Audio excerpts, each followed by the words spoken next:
Hi everyone, welcome on the Lights on Data show. Yay! Yay! With Susan Walsh, the classification guru. Well, welcome, Susan. So we have a celebrity here today, as you all can see, ladies and gentlemen. We are very excited to introduce a beautiful woman, a strong and powerful presence on LinkedIn, a very, very successful entrepreneur, which I admire very much, and a wonderful, funny, very creative and lovely human being. There's no need for introduction. She's the classification guru, the fixer of dirty data, and the expert lip syncer. Nobody is her equal in that. Everyone, please welcome Susan. Thanks. And it's so cool because since I was last on, George, we have met in person. Yes, we have. And also since then, you became an author. Look at that. Between the spreadsheets. Yours looks a bit tidier than mine. Mine's just starting to get quite worn out. That's a good It's sign. always pressed between other books. So this will, probably become a collector's edition at one point. Hey, you never know. Well, I need to run a competition at some point because there is some actual dirty data in the book.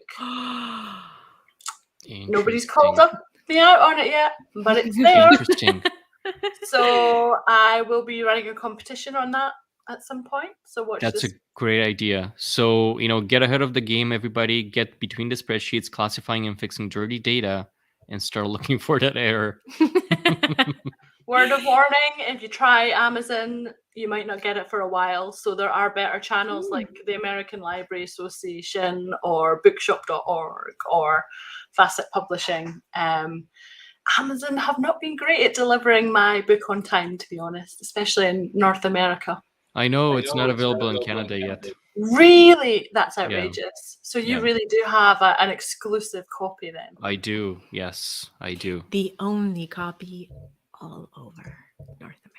Well, they do have it in Kindle, but not the physical copy. Yeah, it's not the same. It's not the same. Exactly. It's not the same. All right. So today we want to talk about tips on fixing dirty data. I want to ask a personal question first. 2 personal questions. Can I? Go ahead. Oh, go on. Church is not very happy about this, but I love these questions. Susan, you have an amazing journey, I find, and a very inspiring one. And right now you are a very successful entrepreneur, a very, very strong presence on LinkedIn and so on. But that was not always the case, right? So can you tell us a little bit about your background?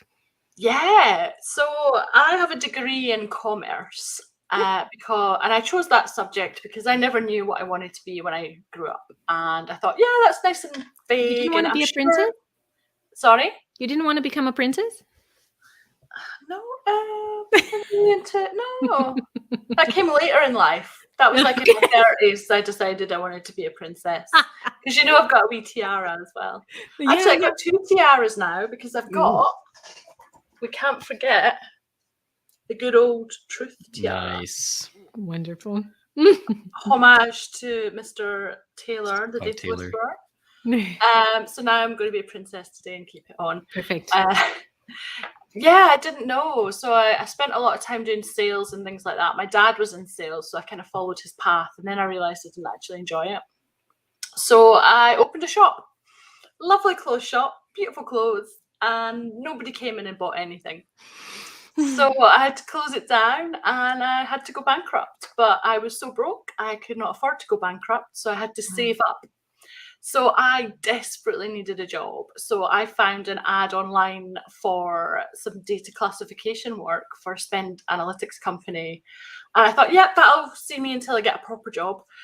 And after about 6 months, I ended up going to work there full time. I trained, recruited, and grew a team from a couple of people up to 14. Managed all the projects. Classified a lot of data, developed the classification guru methodology while I was there. And then when it was time to move on, I hadn't come from a procurement background and I hadn't come from a data background. So I didn't really know where I could get a job doing the same thing. And at that point it was, right, do I set up another business and take a chance, or do I go and start a new career and be unbelievably miserable. Hmm. So I decided to set up the Classification Guru. That's amazing. And that was nearly 5 years ago. And my goodness, what a ride it's been. So yeah, nobody knew who I was in the beginning. People thought I had a really good idea. Yeah. But instead of people having less clean data problems over the last 5 years, I would say there's more dirty data problems. Hmm. So I got right in there at the start and have positioned myself as the expert in my little procurement data space corner. And you also wrote a book to, teach us how we can take all of this dirty data into our own hands and do something about it with the Yeah, tools that we have. So well, there's nothing out there. Sorry. I also, yeah, no, Um, go ahead. That's why you're there's here. nothing out there. Like there is how to clean data in Python, R, SQL, whatever. What about Excel? Where's the Yeah. basics? Like that, Yeah. not everybody can use all those other tools. Where's the basics? There's nothing there. And in the procurement space, how to classify spend data, how to normalize suppliers. There's even the kind of accredited bodies don't have training on this stuff. That It Mhm. just doesn't exist. Mhm. So, I'm there to champion it. And it's a great book, and so easy to read and follow. And I like it that you have some screenshots as well, so you not only read it but also see it, and you offer a lot of examples and reasons why it's better to do it this way versus the other. Yeah. Any particular favorite chapters or sections? Ooh, that's a good one. Actually wanted to ask you about taxonomies, but Oh I think yeah. I like some of the first ones on the dangers of dirty data, because Yeah. it really builds that case to give to others, to give your manager if they're not supportive of your, data cleansing endeavors that you want to do. Well, here are some great examples. What are those dangers if we don't fix it? Yeah, and I kind of wanted to appeal to everybody with the book. So it's people who have never done it before, who could pick up the book and follow the instructions, to people who are already doing it, but maybe want to understand the data a bit more and not just the coding. And then the business decision makers who have no idea why they should invest in this stuff in the first place. Wonderful. And I think one of your biggest talents, Susan, is to transform hard to understand and to digest content into something very digestible and bite-sized pieces of information, and to make it fun as well. And I think this is very hard to do, especially when Yeah. we talk about data that can be very, very dry, especially for people who don't work in the field. So congratulations for this, and also congratulations for your very sparkly presence on LinkedIn, you. for your brand that is very, very strong, and people recognize it right away. And what I find amazing is the fact that with your what is the digital Susan called? Oh, 3D Susan. 3D Susan. It's 3D Susan. Yeah, she's there, and she really knows what she's doing, and you're earning the trust of everyone. I've got a really good story for you. 3D Susan is going to an event on the 1st of March. No. And she's going to have to come on the train with me. So I don't know whether I'm going to video it or photograph the journey, but it's going to be interesting. That's for awesome. sure. Are you gonna fold her up or She carry doesn't her? fold. She's life size. She is not Right. bendable. So it's going to be interesting. That's awesome. Yeah. I do want to say hello to everyone that is joining us. Hi, Kevin. Hi, Sagan. And apparently he came with snacks, if anybody cares. Yes, thank you. I do, because I have Yes. some snacks too. Some nuts. Ooh. Hi, Gus and Ravit, of course. And Hey. hello, Karen. And we have a lot of other people over here. you so Thank much. you so much, everyone, Loads, for yeah. coming in. There are loads. Yes. Well, Oh, hello, yeah. everyone. So as Lauren is mentioning, let's fix dirty data. Yeah. Great point. Susan, do you have any tips? Where do you start? So the first thing that I do when I get a new file from anybody is I scan it. I look at all the columns, all the bits of data in there to kind of know what I'm dealing with. And it's really important when you're looking at any type of data, that you don't focus in on a single cell or a single row or a single column. You need to look at all the data because it provides context. So quite often I share in my presentations the LinkedIn example where the description, the supplier was LinkedIn, the description was restaurant, and somebody classified it as a restaurant. And, you know, context and a little bit of common sense tells us it's not a restaurant. So it's really important. And things like values, especially in the world of classification, really help guide your decision-making process. So, for example, hotels, if it's a couple of $1,000s, then it's probably accommodation, maybe for like a team.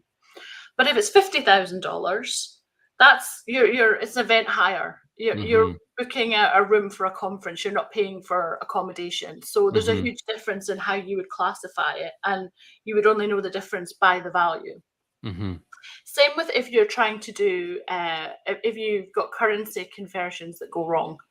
So recently we had done a project and there were all these taxis at like $500, and you know, maybe one taxi you would find in some data, but to have like 10 or 15 taxis at $500 just didn't make any sense. And when we did some digging, actually it turned out that the currency conversion had gone the wrong way. So you know, the context is so important. Absolutely. And then from that context, are you deriving the taxonomies? Yeah, so nowadays, the off-the-shelf options like the UNSPSD, there's E-Class, PROC-AG, all these different types out there, they are not really satisfying the needs of my clients. So I'm building taxonomies from scratch. And literally how my team and I do that is we go through the data and we start just building it out, looking at what is in the spend data. So let's do a keyword search by supplier first and look for hotel. Let's classify hotel or venue hire. Then let's have a look at restaurants, because actually, you know, businesses spend a lot of money in restaurants, entertaining or catering for staff. So let's do those. And then let's look at all the lawyers or the law firms. You know, let's just do a word search on them and classify all those. And do you have a best practice on how many levels that taxonomy should go? This is a good one. It really depends on the client. So that there's two factors involved. I normally do something that's 1 to 4 levels, but it can go to 5. I would say no more than 5 or 6. And it really depends on the quality of the data. So if you have Staples as a supplier or Office Depot, and then the invoice description or GL code says stationery or office supplies, you can't go any further than that. However, in a lot of files, you get a whole list of pens, pencils, sticky notes, sellotape, tape dispensers, folders. So you can then start to classify like a 4 or 5 level taxonomy with all those different things. However, the client might not want that. The client might only want to see office supplies. So then you might only do it to office supplies. So there's a number of different factors that are involved in it. But I always say to the clients, even if you don't necessarily look at that detail now, let us classify it and put it in now, because it's much easier to do it once and not use it than us do the basics and then you have to come back and pay more for us to go into detail. So that would be my advice. Kevin here is wondering if you have any Excel functions that you would recommend for data cleaning. Yes, I do. So my top tips, and these are in the book. So it's VLOOKUP and concatenates are the magic 2 formulae that predominantly are used by myself.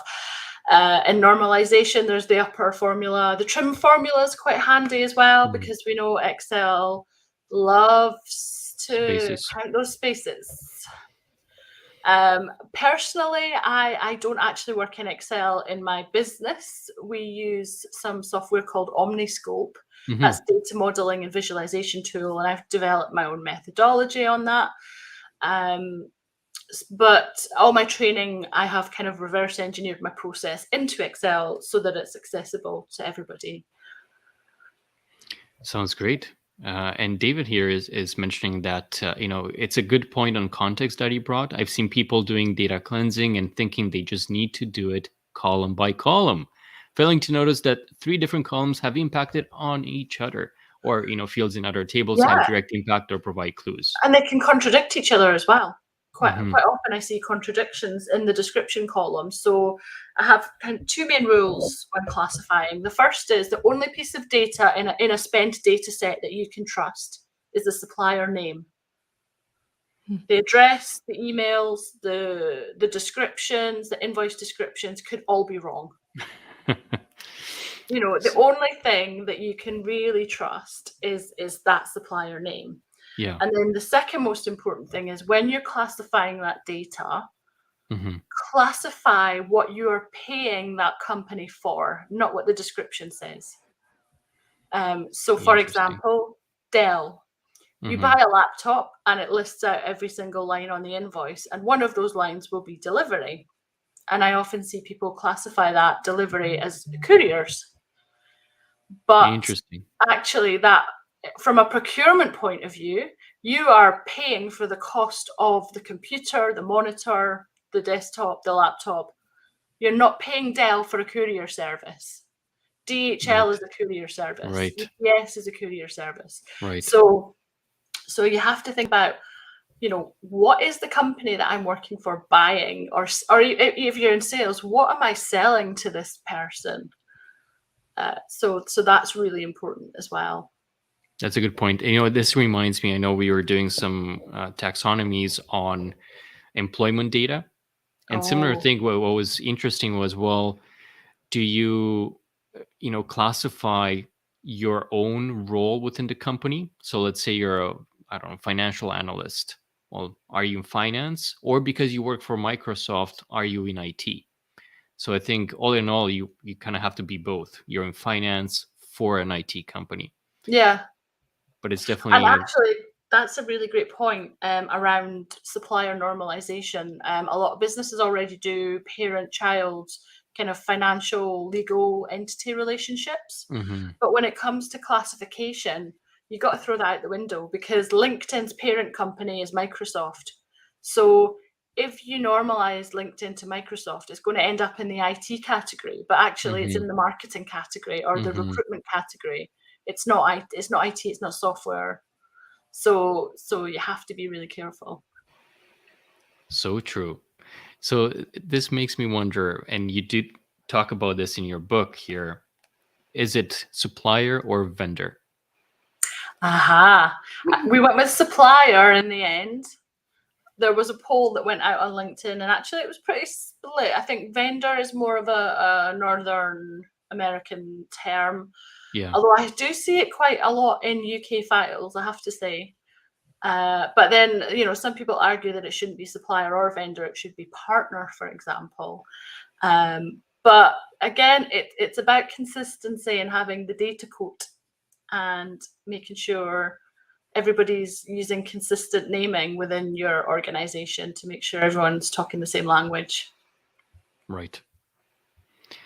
So Agata has a few questions here, but she was wondering if you've ever classified data related to renewable energy grids. I have not, but that'll be an interesting project. Happy to have an offline chat about that and let you know if there's anything, because there is no challenge that I will not at least attempt. And she's excited that at least she can get the Kindle version for now. So great.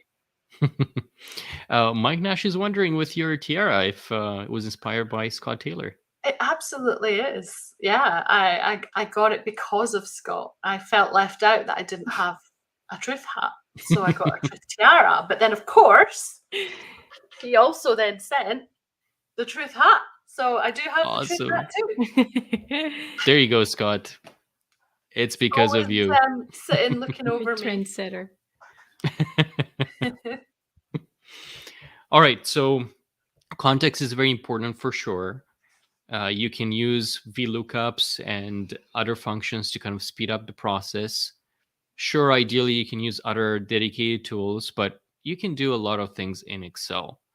There were some comments here and questions on, the size of the data. What if it's too big? Would that pose a problem point. in So- Excel? Do you have any tips for that? Yeah, I have a few tips on that. So you can if it's kind of partly categorized, say you're working on a global data set, you could split it up by country, by division, by department, or if you do have a big file and Excel can handle it, Mhm. put a pivot table in. So for example, with spend data, I would have the original supplier name, the normalized, so that would be unique, then the normalized name, then whatever bits of data I needed that were unique, so the description columns, the value, etc. Mhm. You can copy that pivot as text into a new document, work in that, and normally when I aggregate files, you can half the size of some of them, it really makes a difference. You can then work in that separate file and use a VLOOKUP on a unique identifier to pull that back into the main data when you're finished. Does that make sense? Makes sense. Now, I don't know if this next question makes sense to you. Karen was wondering, old school EDI tried very hard to solve many data issues. Have you had experience dealing with those beloved dinosaur EDI files? Everything comes to me in an Excel file that I pop into Omniscope. So, and if it's come by EDI in an Excel file, then quite possibly yes. I have just worked on a pitch for a project, and they give us a sample of like over 20,000 rows to clean as a sample. That shows you the size of the kind of data set that probably going to be dealing with. And I will do posts about it next week, but it was so messy, like countries in the city column. The city was London, but the country was China. Really, really bad stuff. Or nothing in the city column, and then the city was in the state column. Really, really, really crazy data. Yeah. We have a great question here from Dolapo. So, hi, Susan, and a heart for you. I know you like using Omniscope for your work too. Any resources for learning more about how to use it? So there's the Visokio website, which is visokio.com. If you also go to the classificationguru.com, there's a link via my website. You can get a month's free trial. And also watch this space, because this year I plan to do a lot more content and videos around Omniscope and how to use it, either free on YouTube or through courses. So Nice. keep your eyes peeled. That will be very helpful. Yeah, because That's I a haven't great seen idea. anything on it yet, so that would be great for us to. I mean, Omniscope, Visokio do have some great resources on their own site, but and it's used by companies in so many different ways. There's like a million different things you can do with it. So I'm going to focus on my specific niche and show people how I use it. And there are already a couple of videos on my YouTube channel on how I use Omniscope as well. Awesome. And thank you also, Gus, for putting the link here in the comments. Thank We you. appreciate it. Thank you. All right. Another question from Swagara. Can Omniscope handle bigger data than Excel? Millions and millions and millions of rows. Millions. Yeah. Millions. So, okay. I don't know if I do want to ask you this. Your perfect date. What's your perfect date? Well, since you're taking charge.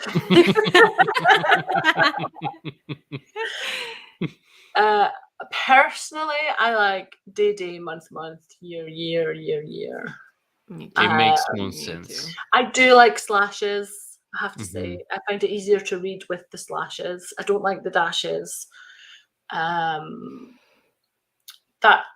But yeah, it can be very confusing. And that's another thing about data, is if you're working in a data set with multiple countries and different date formats and you don't realize, and say you want to match up some documents based on a date, and they're not going to match because you don't realize that half of the dates need to be reformatted to a different style.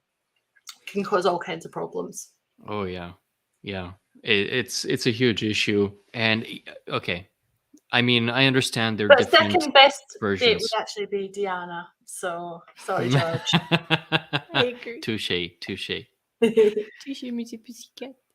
So if anybody in the audience can let us know, why do you think the US adopted that different standard with MMDD? Yeah, that'd be really, YYY?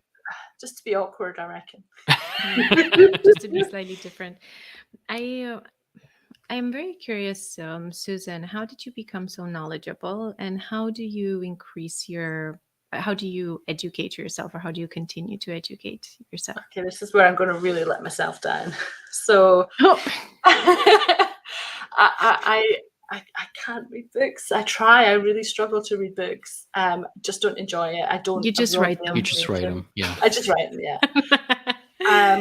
I learn by doing, and Wow. since I've had my business, I really have learned because I've had to do something. So I've taken on projects and said, yeah, we can do that, and then I've figured out how to do it, and that's how I've learned. I tried to learn Python a few years ago, and it was an online course, but because I couldn't interact with anyone or ask questions, I really struggled to just read the instructions and follow them. I completely understand the concepts of coding and things like that, but just don't actually do it. But Omniscope is like visual coding. I'm just using blocks to do the things that you would write code for. So you know, I'm kind of cheating, but it's fun. We have a few more questions coming here, but there's already a debate between... Actually, yeah, everyone, put your date formats in and watch the chat light up with all these different date formats. It'll go crazy. There you go. Different. I know you put a poll a few times and it exploded. There were so many different versions that I've never even heard of. Yeah. But yeah, some people like to spell out the month, but then, which I quite like as well, but then other people are saying, well, you know, depending on the language in the country, that can cause problems. There's just doesn't seem to be any consensus on what's the best thing. Oh, Guy, you've moved to years first. I know a lot of people do that for documents and folders and things. It makes sense. Yeah, it makes sense. Or people have different formats for different formats of data or documents, you know, so folders one, Excel something else, contracts something else completely. Right. And David is finding the most awkward if you have the periods between the dates. Yeah, they can, and then even leading zeros in Excel can be trouble sometimes, either dates or phone numbers. Right, because they get truncated, right? Excel sees Nobody asked as us. a number. Nobody asked you to do that, Excel, but you did it anyway. Why are you doing that to us? I remember this was maybe a couple of years ago. Somebody from the Genome Project, they actually had to change the coding of some of the genome names. I forget exactly the context, but it was something like they had one that was MAR, and then Excel would see that as the date, March, and it would convert it to the date. Yeah, I've seen that. So you got to be careful. How long did it take you to write the book, Susan? So I started it in October last year. Didn't do anything until about February. So by the end of February last year, I had maybe 10,000 words, and I had to do 50. And so by the middle of March, I had 30,000 words. So the end of March, second half, I had to write 20,000 words. And I remember my wrists were in splints. It took a lot more than the month to break them for them to recover as well. It took months and months and months. Wow. It was really hard, really challenging. But it's a good I feeling. can't to have believe a I book. actually had that many words in me, to be honest. I really thought I was going to struggle. But it's a good feeling to have a book, a physical but book, your book in the hand. I know. Yeah, these people that write very more satisfying. books, like Kate Strachney, you know, Ah. like one book is enough for me, you know. leave them wanting more. Get it. We have a few other questions here that I want to pick up. Mike Nash was wondering if you found some industries have their own specific taxonomy requiring you to research their domain prior to doing the cleaning.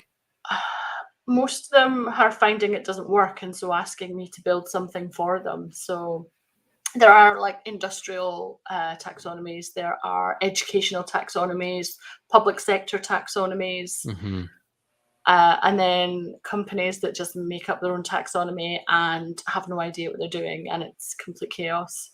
So yeah. And Gus there's actually a few questions on Omniscope here, but Gus was wondering if you have used maps within Omniscope, and are they haven't, accurate? but I would say go and try it and let us know. Yeah.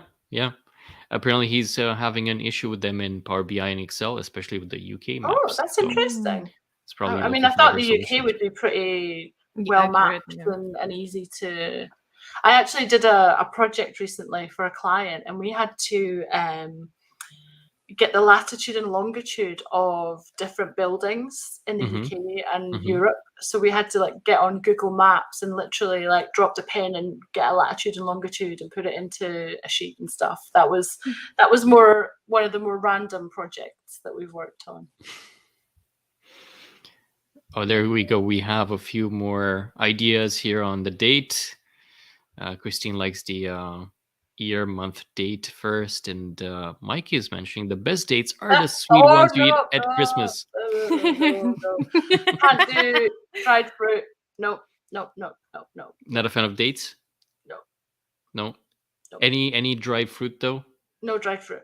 Oh. And I have a real thing about fruit in food as well, main meals. Like no pineapple on pizza, no applesauce, no mint sauce, no fruit in food, people. It's wrong. So no sweet and sour. Without the pineapple, yeah. Okay. But the taste would be okay, but not. I can to do have the fruit taste, in there. yeah. Just not. It's the texture of the fruit. I don't like it when it's that soft and squidgy, and it's the same with aubergines / eggplants, courgettes, and you're making me hungry now. And mushrooms. The smell of mushrooms makes me feel physically sick.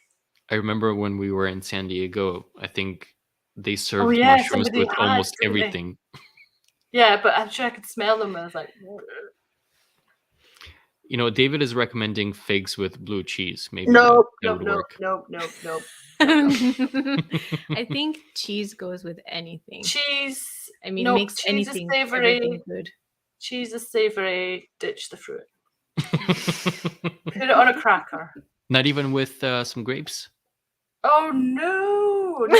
Susan is appalled, ladies and gentlemen. Oh, yeah. Stop mentioning fruits in combination with savory. No, it's just not right. Food. There you go. But you do have people agreeing with you. Yeah. Ban pineapple on pizza. And I'm sure Italians agree as well. Guy is wondering, the real question, hyphens, underscores, or camel case to separate words or dates, I guess. Do you have a preference? Is that like for a separator for a CSV file or something? Is he talking about? Maybe if you need in the same column, in the same field, you need to enter multiple attributes or values for that attribute. Yeah. How would you separate them? I separate. If it's for an output for a CSV, comma separate values, but you can obviously use different separators, especially with addresses and things. Commas might not be the best. The line. I don't even know what the name is. I like the line as a separator.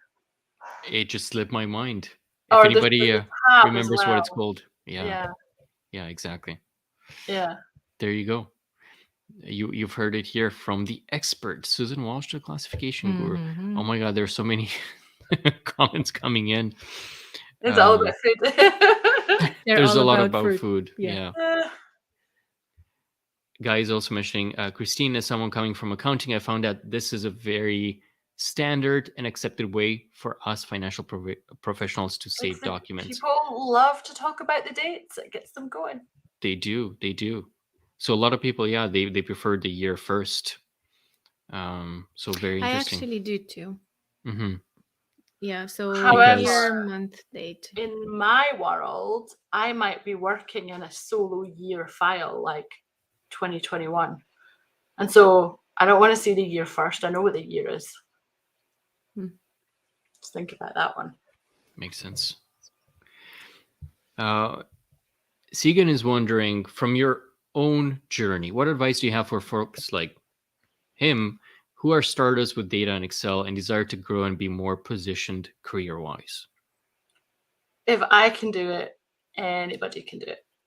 I'm an accidental data person.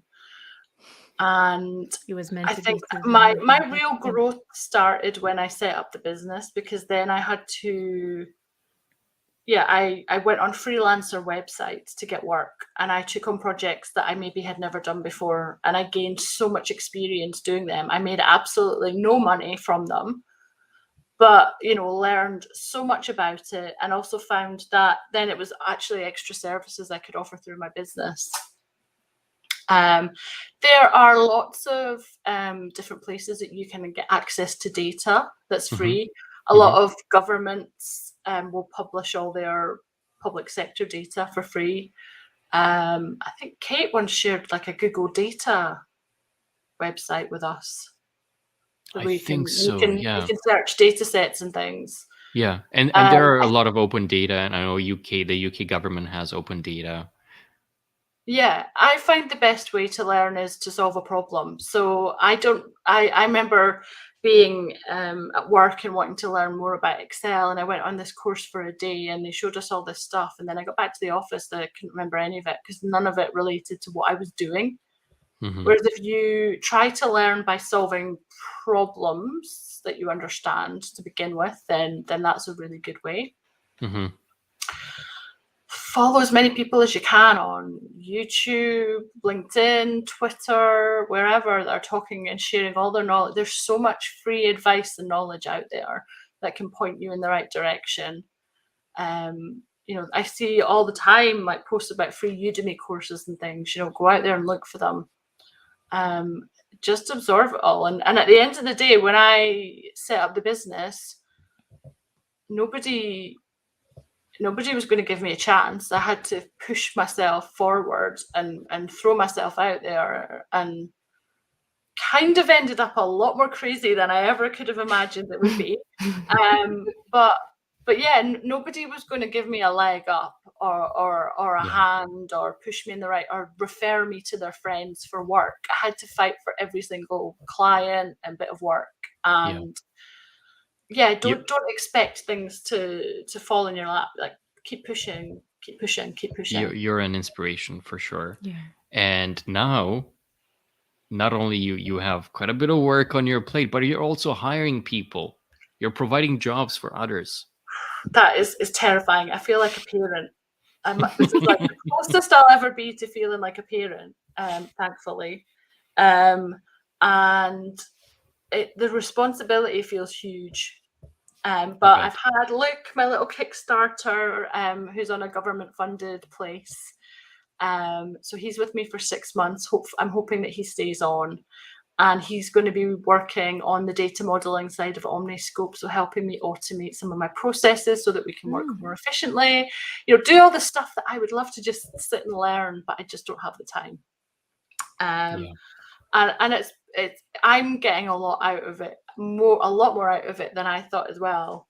So I have to really focus on him and make him a priority in the business. Yeah. So that he can learn and grow as well. Absolutely. Okay, I want to take a couple more questions, and this one is from David, and he's wondering, what about freezing the first row in Excel? Should you not? Maybe even the column and the row. He doesn't trust any data that he gets when someone has not done that yet. It's his cue to check empty spaces, formatting, etc. Any visual cues that help you, I'm all for. I think you can't run programs that will tell you some things that look wrong, because technically in the world of programming, coding AI, it's correct, but visually we know it's wrong. So anything that you find works for you, go for it. Same with maybe splitting the screen like Gus is mentioning here, and you just create a duplicate of that file and you can just compare between the two. Yeah, that's also good. I mean, the other thing is I will never overwrite the original data. I always create new columns. So new supplier, new normalized column, new columns for categorization, or if I'm tidying up product descriptions, I always create a new column and put the new product description in there. And the reason being, I want to be able to compare what I've done. And if I'm using formulas and things, I want to be able to have something to refer to sense check the data. Right. And the other thing is, I want the client to see how much of a difference I've made to their data set. If I just send it back tidy, they'll probably never know how messy it was. Until they've seen it messy and clean, they really don't fully appreciate how much has been done. Good point. Even if you're in work, do that for your boss, whoever, some other people in the company. Let them see the value in what you're doing. Do you find you're removing quite a bit of rows? Do you find duplicates? I never remove rows unless they're blanks. Do you find any duplicates in those lists? Duplicates. Normally what I'll do is, you probably normally need to kind of merge information from both, and I have some nifty tricks in Omniscope that I use to do that. So that's all right. Yeah. Nice. And what made you switch from working in Excel to Omniscope? As soon as I started at the spend analytics company, that's what they were using. Okay. But very basics. I didn't get any training. Everything that I kind of learned, I know now, I kind of discovered by myself. I had actually used Omniscope years before when I worked at Colgate, but in a very different environment. It was more analytics and dashboards and things like that, and I didn't really get on with it. I didn't really understand it. But when I was using it for classification and then the data modeling, somehow it all made sense. And it could be the way I was trained as well. Maybe it just wasn't the right kind of training for me. Well, and now, you mentioned you're going to put some videos out there and you're going to provide the proper training for others if you want to pick up the skill. Yeah. And, even short ones just to help people with quick tips, not just in Omniscope, but Excel too. Because, I made the mistake of thinking that everyone else knows more than me. And actually, when I have done I've done a number of webinars and training courses, and I still find that even people who are very experienced can pick something up from something that I've learned that I thought everybody knew, but actually they don't.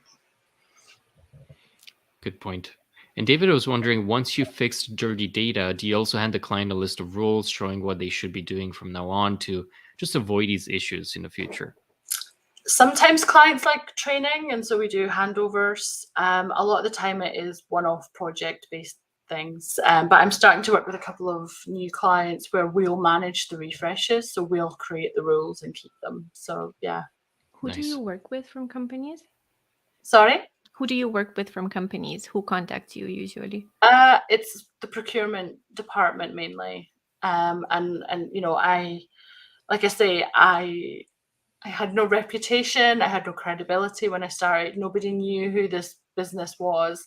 And now I'm dealing with global companies in food service, in market research, in beverages, the biggest of the big companies.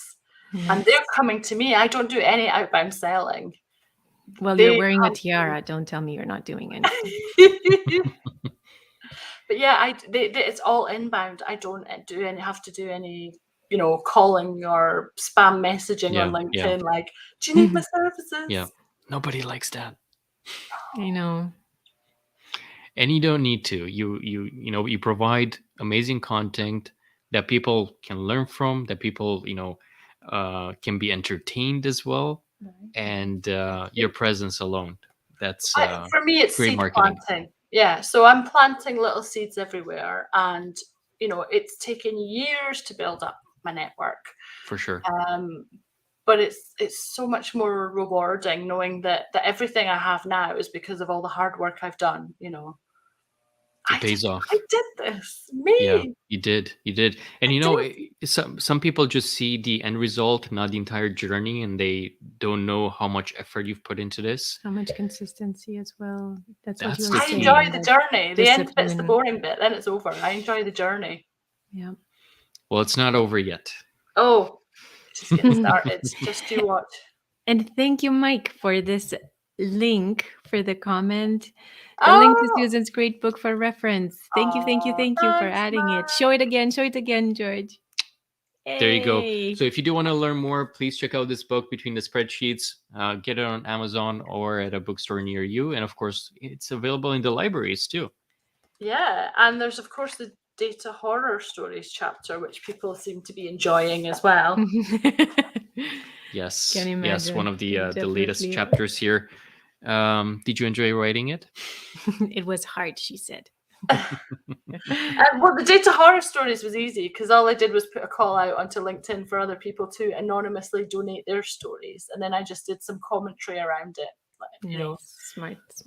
Yeah, but I think hearing other people's real life stories really makes people feel better and gives them a bit of hope as well. Yeah, makes sense. I love it. All right. Yeah. Susan, do you have a message for the world? What do you want people? Well, what do you want to leave behind?